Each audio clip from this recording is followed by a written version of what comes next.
Hi everyone and welcome to a new episode of the Allplane Podcast where we talk with the movers and shakers that are redefining the future of commercial aviation. As usual, before today's episode, I would like to remind everyone that you can find all previous episodes of this podcast as well as many other aviation stories on the Allplane website. That's Allplane.tv, Allplane.tv. And there you can also subscribe to the always interesting Allplane newsletter about innovation and sustainability in the commercial aviation industry. And now let's go to today's episode, which is precisely about one of the most interesting projects right now in the field of sustainability. It was about time actually that we revisited the topic of hydrogen-powered aviation.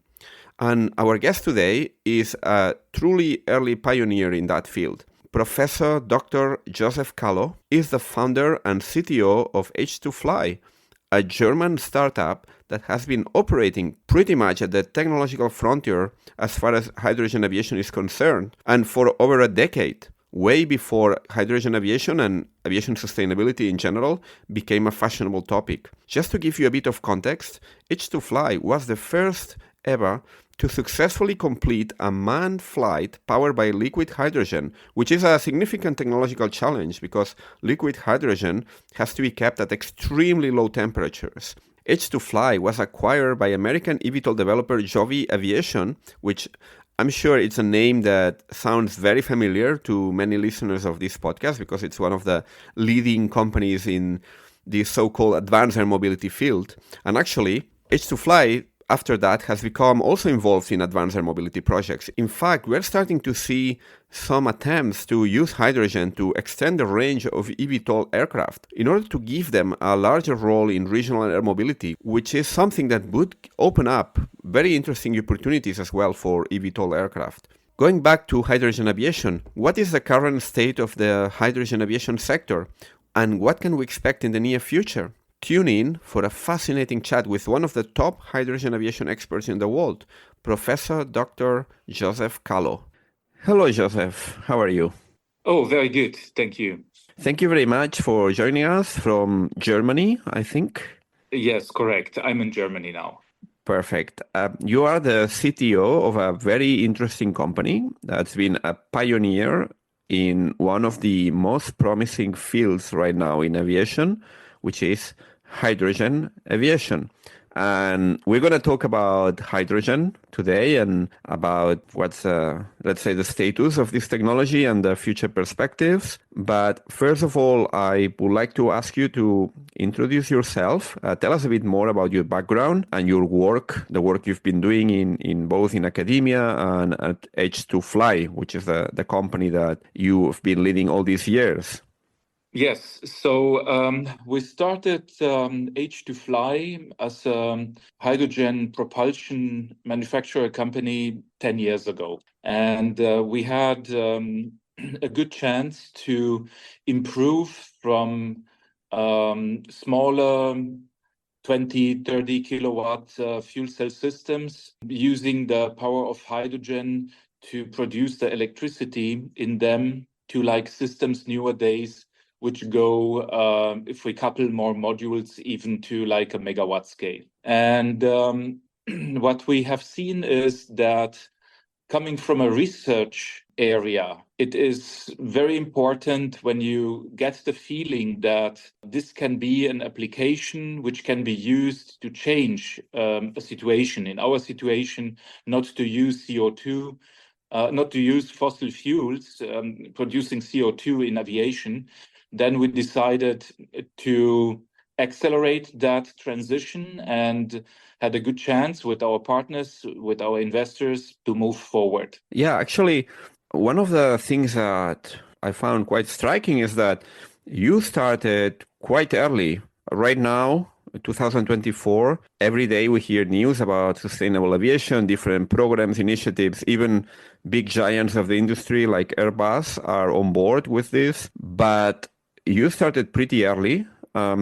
What led you to think that there was a opportunity here, particularly in a field that requires a lot of investment. I mean, any aerospace venture, it's very capital intensive.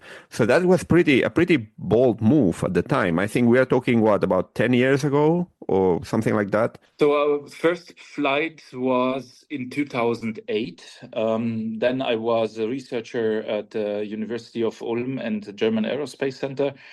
And coming from that point, I was always interested in what is feasible from a technological perspective. And I was working in 2008, I was already working 9 years on hydrogen fuel cells for car applications. And my feeling and my knowledge told me that it's time to get the hydrogen fuel cell and put that together with an electric motor and put that into a plane, knowing that the investments are much, much higher than in aviation. The safety factors are much higher. The reliability has to be much, much better. But I want to be very open on this. Innovation does not happen if you take care that your application will never work. So when we started, we knew that the functionality can be there. And at the beginning, we were lucky to have sponsors, but we did not care if this will be expensive or not. We did not care if this will be ended after 2 or 3 years. It was just a matter of let's try, let's make it work as hard as possible to make it work and find solution. And that was a very nice and very healthy time because so we learned from there that if basic engineering, basic physics match with each other, we can do it. Mm-hmm. And just for the people that might not be too familiar, I'm assuming that many of the people listening are already familiar with hydrogen and the pros and cons, but just to set the context a little bit, let's just do a quick introduction about what's hydrogen in aviation and what are the advantages, what are the challenges. Can you make us briefly the pitch for hydrogen aviation and why it matters? Yes. So let's start with the renewable hydrogen. So we have a chance with much higher efficiency than synthetic air fuels to produce hydrogen, to store hydrogen, and have that hydrogen ready at the airport. That will take investment, but from a technological perspective, feasible. So with that high efficiency out of the renewable, we can store the hydrogen on board in gaseous or in liquid form aboard of an airplane. And then now it's important we use the hydrogen fuel cell, which converts directly the fuel hydrogen with some oxygen from air directly into electricity, water, and heat at around 80 to 100 degrees C. That electric energy is used then with an electric motor, very high torque electric motor on a direct drive. And what we see out of that is that the whole chain efficiency from renewable power generation, PV, so solar plants, wind turbines, to the mission of the aircraft is much, much better than if we want to fly emission-free with synthetic air fuel, taking into account the whole chain. So that is the driver why we think that we should go to this kind of technology if we want to change the way not to use fossil fuel in aviation. So where are the challenges? The challenges are, at the moment, electric propulsion is starting and it's working very well in some applications. Just think to some eVTOLs, or just think to even 5, 6, 8-seater, which already flew with electric propulsion. But we do not have rules and regulation to qualify and certify and homologate those systems. So one challenge is the qualification part. We have to elaborate and propose and work together with the regulatory authorities to initiate that work. And Fortunately, we are in the middle of it. But that is a challenge because that is how should I say, that slows you down when it comes to product development. Another challenge is what we need is, for the business case, is hydrogen on site. So from a technological perspective, that is at the moment definitely feasible. It's feasible to be very safe and reliable. But the point is renewable hydrogen, and I'm talking especially of renewable hydrogen because we do not want to use other hydrocarbons for that hydrogen source, are at the moment, I would say, not in a focus of societies. So we still think that fossil fuel is the best way to go. And there are good developments, but the point is that we need to increase by a factor of maybe 1,000, 2,000 the production of renewable hydrogen to have that chain high efficiently and also very clean. Mm-hmm. And what about the cost as well of changing the whole way that let's say the aviation fueling infrastructure is designed, as well as also, I think from my basic understanding of the physics of hydrogen, one of the issues is the volume. It takes a whole amount of volume. If you have it in gas form, then there's a liquid form which has other challenges. Actually, it's an area where you've been pretty active as well, and you have achieved some interesting milestones we can talk about soon. But you talk with people in this industry regularly. What's the perception about this challenge, about changing the whole paradigm, how aircraft are designed and how the whole fueling infrastructure ecosystem is designed around that? You were recently at COP29. What was the vision? What was the vibe that you detected around hydrogen? So at the moment, we have some challenges from a political perspective, I think, worldwide. And what we see is that societies try to go back to things they know. And societies try to use whatever is cheaper to sustain their industries and to sustain their wealth. But on the other side, we also see that a lot of people understand that if we still use in 20 years from now, still increasing the use of hydrocarbons, that will lead into much bigger challenges regarding climate change and regarding the outcomes of that climate change. So what we see at the moment is a little bit of an equilibrium going back to let's use the old technology because it's cheaper.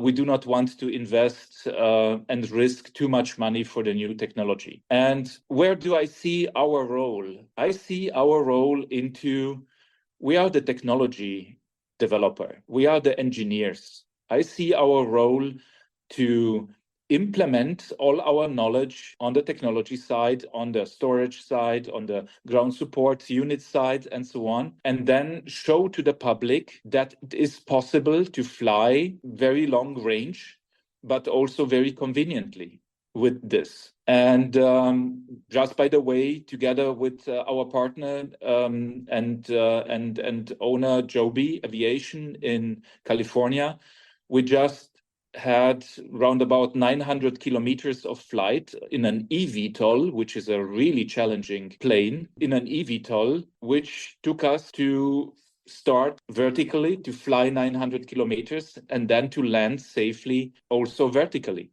And this is a major milestone because from a comfort perspective, from a safety perspective, this eVTOL is I would say, the most best you can get because you have multiple propulsion systems and they are redundant. From a power perspective, it is the most demanding, and we could show that this works.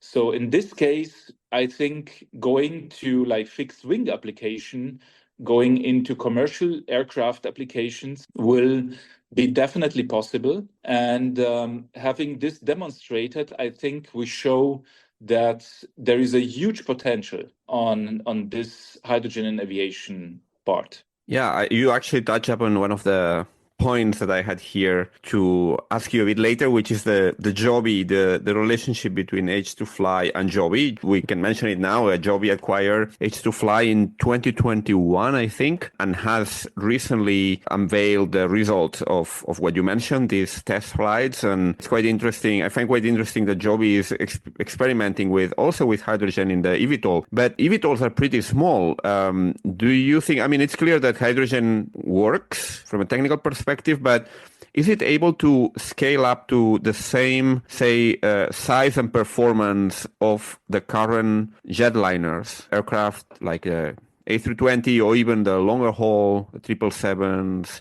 350s, etc., without putting too much of a penalty on the, let's say, on the available space for commercial operations? When I say commercial space, I mean being able to deliver the same economics from the point of view and the same passenger experience when it comes to the cabin, etc. Because I imagine hydrogen has some space requirements that are a bit different from those of a normal traditional kerosene powered aircraft, right?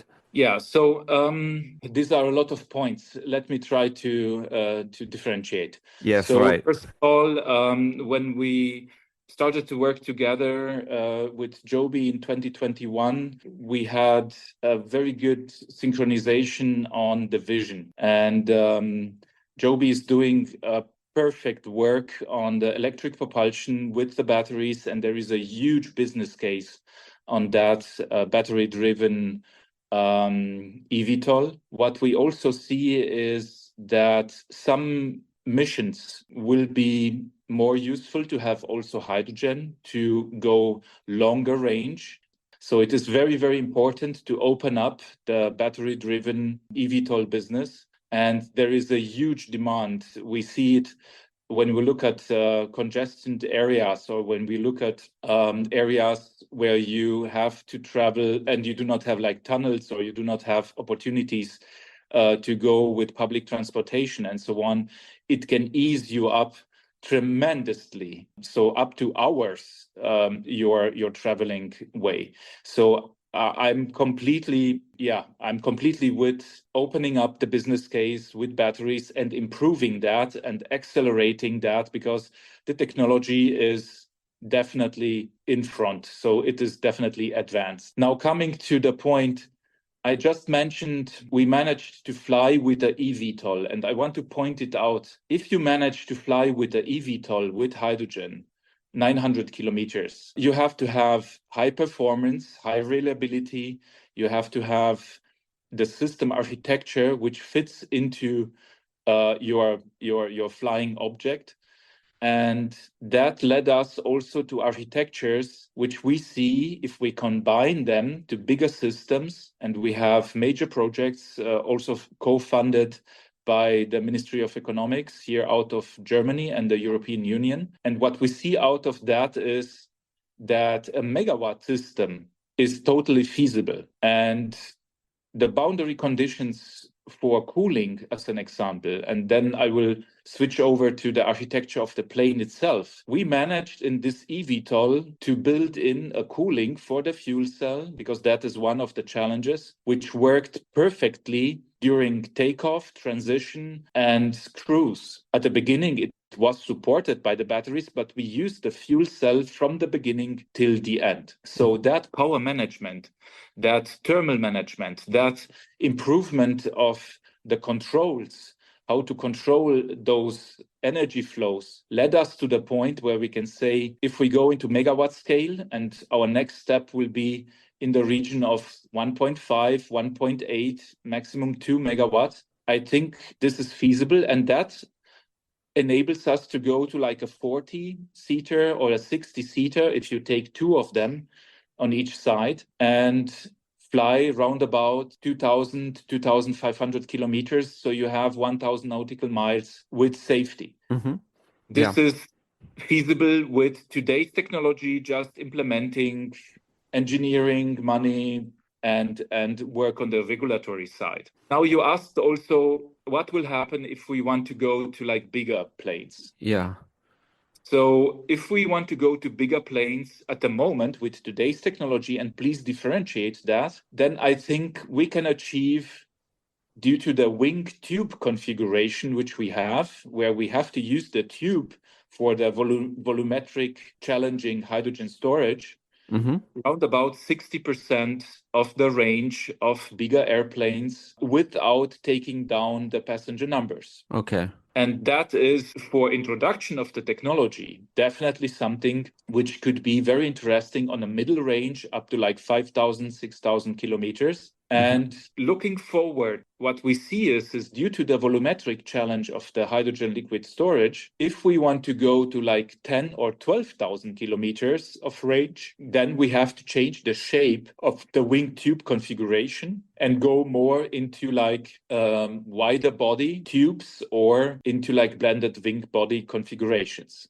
And that is a challenge from a manufacturing side of the airplane itself. So we are aware of that. But when we look at the demonstrations which are done on a subscale today with those kind of airplane configurations, what we see is that the technology, the implementation of the technology in such an airplane is definitely possible. So vision, 12,000 kilometers, I would say yes, with a change of the wing tube configuration to a more wide body configuration, without losing range and without losing passenger numbers. Middle range, I would say, interesting, can be done in the next 10 years, I would say. And 2,500 kilometers or up to 2,500 kilometers, I think that is just a matter of money and investment and engineering. Because when you founded H2FLY, what was the goal? I mean, you participated in a number of research programs. Did you set out with a specific goal, like we'll do this type of aircraft for this specific market, or it was more of a channel, a platform to test a number of technologies and experiment to see what was coming out of that? I have to be very straight here. We always looked at how to build the most efficient, the most performant, and the most reliable powertrain. So when we started H2FLY, the goal was not to build a new airplane. That is the reason why the perfect match with Joby is here. And that is also the reason why we are working even with bigger aircraft manufacturer on a project base, like Dornier 328 and some others. Dornier is a Deutsche Aircraft, Exactly. the German aircraft manufacturer. They have a turboprop under development now, yeah. Turboprop, yes. And so the goal was to really change the propulsion system and demonstrate and show that it is possible to integrate, it is possible to fuel, it is possible to store the fuel and have the system cooled as a complete system. And that is also the reason why we are not only focusing just on eVTOL or on the 40-seater, we are also looking at different configuration of the airplane. So I'm completely aware of a build-up or the development of a new airplane, and that will take definitely billions, maybe 10 billion in total. But I would like to come back to our first discussion. Even if it costs 10 billion to build a new airplane, which is customized and optimized for the volumetric challenge of hydrogen, then I think on a complete chain from renewable energy to the mission, we still have a major advantage when it comes to the energy efficiency. And energy efficiency will be the currency of the future. The renewable kilowatt hour produced by renewable, the cheap kilowatt hour, will be the currency of the future. If you have cheap renewable energy, you can do almost everything. So it will play a major role in the future if we can do our applications with this new kind of propulsion. So let's talk about the system that you have developed and that you've been refining over a number of years. I think my understanding is that you have placed that powertrain, like fuel cell powered by hydrogen, on the inside the airframe of Taurus HY4. It's a very light aircraft made by Pipistrel, I think. So that was a special aircraft which was competing in a battery-driven challenge. Okay. And it's one of its kind. So there is no really class for that kind of airplane. Okay. And at that time, it was very interesting to have such a platform where we could change almost everything. Mm-hmm. I think everything which is inside, excepting the glass fiber and the carbon fiber, was changed, I would say, at least one time. Mm-hmm. If not Yeah. even more. So important for us was to have the platform. Yeah. And the plane can take up to like 4 people inside. Uh-huh. But most importantly was that, so in our first plane, which we have done 2008, we had outside pods. So the volumetric integration was done by outside pods to show the electric functionality, but not the volumetric integration. Okay, I think at this point it's important to I'm going to post pictures of the aircraft you're currently using, but I think it's important to explain a little bit. I mean, the architecture of this aircraft, because it's pretty unique. I think is a dual fuselage aircraft. Yes. Where you have, so basically for people, I mean, I'm going to post the images again, but for people that might not be able to see it now, it's like having literally that, 2 fuselages side by side connected by I don't know what's the technical word for that, but they are physically connected, and you have the engine in the middle between the 2 fuselages. And I think the pilot goes on one of them, on the right-hand one, yeah, and the other one doesn't have any cockpit at all. So it's kind of a symmetric architecture with the engine in the middle and then the wings, right? Yeah. So let's talk about that very shortly. So the reason for such a plane is only a technological test. So that plane will never go ever into like production. The challenge with that plane was, so the first one we have done in 2008 was the volumetric challenge was not taken care of. The functionality and the electric propulsion was in focus. After that, when we started with the HY4, we also took the challenge, everything on the system, fuel cell system, hydrogen storage, electric motor, inverters, cooling system, has to be integrated as it would be inside of an airplane. Additionally, to have the pilot on the right side and then to have a passenger cockpit also on the left side. So that was the major challenge of the HY4, and to improve the performance, the power performance of the fuel cell. And when we started after that, so after the HY4, we are now focusing on the so-called H175, because that is a hydrogen fuel cell module, which we think we can drive at gross power of 175 kilowatt and net power of 160 kilowatt, which enables us to couple those modules, which are highly integrated, high performance, and high efficiency. HY75, this is a future aircraft. So the current one is HY4, next one HY75, yeah? Exactly. So what we have is we have a plane which is called HY4. Yeah.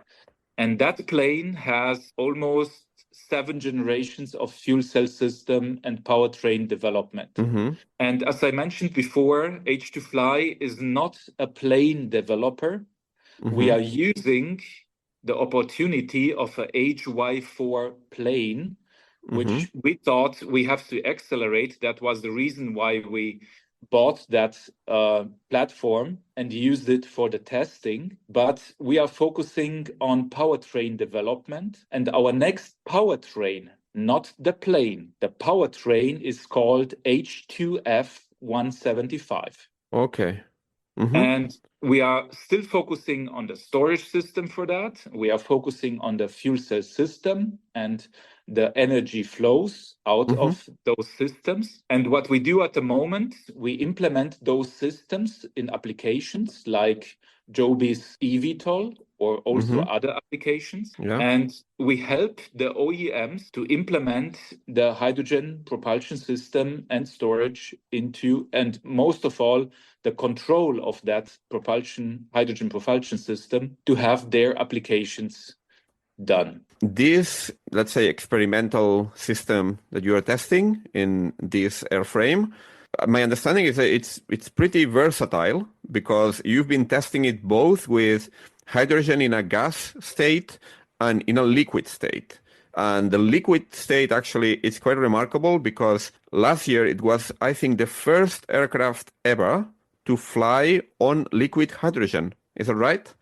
Yeah, so it was definitely the first electric aircraft using hydrogen as a fuel, also to take off and fly and land. And what we have seen is that liquid hydrogen can be used through an evaporator the same way gaseous hydrogen can be used. And that is the high versatility of the fuel cell system we are proposing. So we can change to gaseous hydrogen or liquid hydrogen if needed. The liquid hydrogen has much longer range than the gaseous hydrogen, but the gaseous hydrogen is a little bit more simpler in the storage system. I'm sure many of the listeners are already familiar with this, but it would be good to just add a quick reminder of what's the trade-off here. So the gas hydrogen, it's, I think, easier to handle, but it takes a lot more volume, whereas the liquid hydrogen can be compacted a lot more, but it requires storage at minus 253 degrees, I think, Celsius. And then there are other, I think, complications that come from having to transition from this very cold temperature to a state where it can be used, right? So what can you tell us about this? What are the trade-offs here? And what would be the difficulties of making liquid hydrogen systems at an industrial scale? So first of all, liquid hydrogen is made on an industrial scale, the same way as gaseous hydrogen is used on an industrial scale. And what we see is if you want to go faster and have roundabout the double of the range of a battery-driven application, then you can go gaseous. If we want to go really long range, in the area of 6 times to 10 times more than a battery-driven one, then you are using liquid. Gaseous hydrogen can be stored for like years, minimum 0.2%, 0.5% losses. So over a year, so very, very, very low losses. Liquid hydrogen has the point that after a couple of days, it starts boiling off, and after months is then boiled off. So the point here is when we think about logistics of a commercial airplane application and we need the long range, then liquid hydrogen is the only way to go. But for early markets, like implementing the technology, implementing the infrastructure of hydrogen at the airport, there could be some in-between steps to have that technology at the airport. But my suggestion would be in the path of the qualification and certification, we should aim for the middle and long range and use the very compact liquid hydrogen, taking then in account that we have to solve the challenge of producing that liquid hydrogen from renewables, but also to have, let's say, day-by-day applications and not like applications we store the hydrogen, we fly today, and then we fly again in 6 weeks or so. So I'm talking really about the core commercial aircraft application, which uses the plane 6, 7, 10 times a day, or long range 2 times a day, or 1 time a day. And therefore, we definitely see that the trade-off goes to liquid hydrogen. Mm-hmm. Can you describe us a bit more in detail what is this phenomenon of the boiling off of the liquid hydrogen and how you counter that? So what at the moment we use a very good insulated storage system. There are standards in the industry which we are now applying for the aviation market, and we insulate that liquid hydrogen, which is a minus 253, and we then evaporate through a very simple evaporator. It's a pipe evaporator. We evaporate that liquid hydrogen to gases, and that is at the pressure of 4 to 6 bars. And we are using that 6-bar gaseous in the fuel cell. So the fuel cell system always uses gaseous. And if it's coupled to a liquid storage, then we have an evaporator which uses the liquid at the inlet and gases at the outlet. Sorry, yeah, what happens if nothing is done? What's the consequence of this boiling off? How does it work, really? What's the phenomenon like? It's just a normal evaporation as water will evaporate, but water evaporates at 100 degrees C under the normal pressure which we have here. So the physics are exactly the same, like evaporation of water.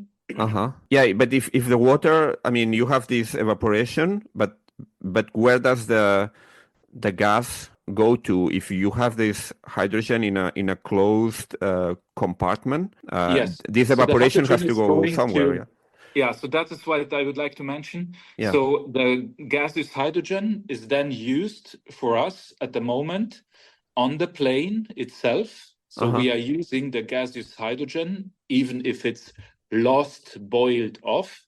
We are using that for the fuel cell to have like ground operations when we use the fuel cell. So we drive the fuel cell on ground when we are not flying to propel the aircraft systems. And the next step would be, and this is also the point, our operational method is not to use an aircraft for a day and then sit down for like 60 days. Our operational method is to use the aircraft on a daily basis, multiple times. So that is the business case. And the boil off starts almost 2 days after the aircraft sits without functionality. So first of all, we have to evaporate by purpose the hydrogen, because the boil off starts 2 days after we sit down doing nothing.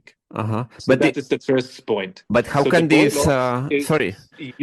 So the boil off starts 2 days after we refill the aircraft. But during that time, we already used that hydrogen multiple times. So we are refueling in our operations like 2-3 times a day. Overnight, there is no boil off. Overnight, there is no lost hydrogen. And then on the second day, we start again operating. So now let's say, so this is the normal case. And I would like really to point this out, because in a normal case, there is no boil off. Okay, but one question though. Only when we put the aircraft and the aircraft sits for a longer time, but that is not normal. Then the hydrogen which is remaining, so then we drive down the level of the hydrogen to the minimum. And then if the tank heats up, the remaining small amount, 2-3%, is boiled off. But even that boil off is then used. So the plan is to have the ground support unit, which refills the aircraft, to have the ground support unit connected to the plane, to use that boil off for ground support operations. So this is now the normal case. I'm not talking about an emergency case. Yeah. Like if we would deploy in a fossil fuel aircraft and just spray around the kerosene. In an emergency case, we will deploy the hydrogen as fast as possible, so the passengers are not jeopardized. Okay, but what I don't fully understand is what happens to this evaporation gas, because if the compartment is sealed, closed, how does it go out of There that? is a pressure regulator. Okay. And then it goes out through a pipe after that pressure regulator. So the pressure regulator holds almost 4 to 6 bars, Uh-huh. maximum 11 bars. And then after the pressure regulator, there is a pipe connected to the pressure regulator, and Mm-hmm. that goes then to the fuel cell. Mm-hmm. And that hydrogen, which is in a gaseous state, Mm-hmm. is used to produce electrical energy to fire up the electronics of an aircraft, to do different applications like air conditioning, like heating, whatever you need in that aircraft. Okay, understood. And my understanding is that there are a number of Europe-wide projects to work on this field of hydrogen. I think there's one, I'm not sure if it's still going on, called MAHEPA. I don't know if that's the right way to pronounce it. So MAHEPA was an European project which Yeah. was finished 1.5 years ago. Okay. And that was just a project which was co-founded by the European Commission. Okay. And now I read there's another one called Heaven, which is specifically for liquid hydrogen research. Is that right? Exactly. Yeah. So the Heaven project is also a European project. So Uh-huh. project is called Heaven. Mm-hmm. And mainly with the partners there, we are looking at daily operations, refueling, defueling, using the liquid hydrogen at the airport, including the refueling stations Mm-hmm. and the safety measures which we need to homologate the infrastructure. So, what is right now the status of the H2FLY project, whether in the framework of, you're participating in this European project, but you also have your own development project. Where are we now? This liquid hydrogen flight was about a year ago, I think. Yes. Are there more flights planned? What's your time frame for further development and the next milestones that we should be looking at? So we majorly supported Joby with the hydrogen eVTOL from May to November this year, having those flights up to like 900 kilometers with our fuels, mainly with our fuel cell system and on the control side. And at the moment, we are, I would say, 90% of our performance or our workload is going into the development of the high performance H2F175 fuel cell system, which will be coupled with the high yield liquid hydrogen storage. So at the moment, we are in a tech development, tech improvement phase, mainly to improve the gravimetric performance, but also at the same time to prepare the qualification and the component development for qualification of that H2F175 as a module for aircraft applications. Mm-hmm. And going forward, let's assume everything goes well with the development.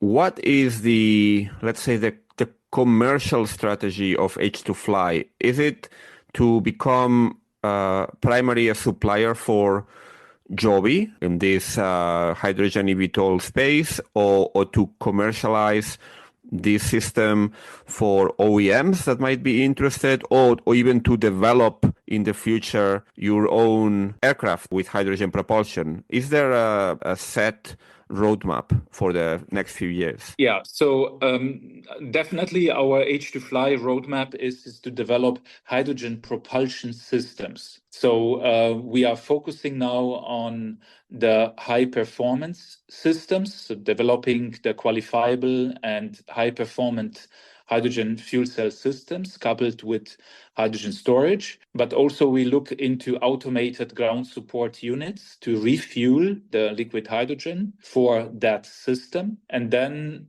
our roadmap includes the multiple support of multiple applications, eVTOL, fixed wing applications, some smaller applications, but also some bigger applications up to like megawatt scale, where we can implement and use our fuel cell systems and the whole hydrogen technology. I think this is the best we can do, and this is what we do best.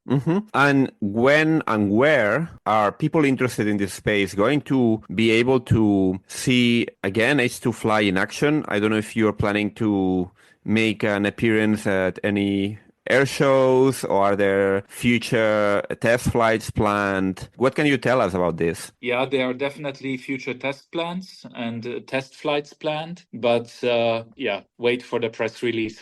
Okay, we'll do that. Well, I think it's very exciting. It's definitely a field that it's gonna be producing more news in months and years to come. So I thank you very much for being here and explaining the details of what this very pioneering firm H2FLY is doing in this space. Thank you so much. Thank you very much. Yeah, and it was very, very nice being with you. Thank you. Thank you. If you like this podcast, you can support us by giving it a great rating on Apple, Spotify, or whichever platform you get it from. And remember, you can of course subscribe to it. And you can also get regular updates through the Allplane website. That's Allplane.tv. We have a newsletter where we cover the aviation industry every week with a special focus on innovation and sustainability. So give it a go. Thank you and goodbye.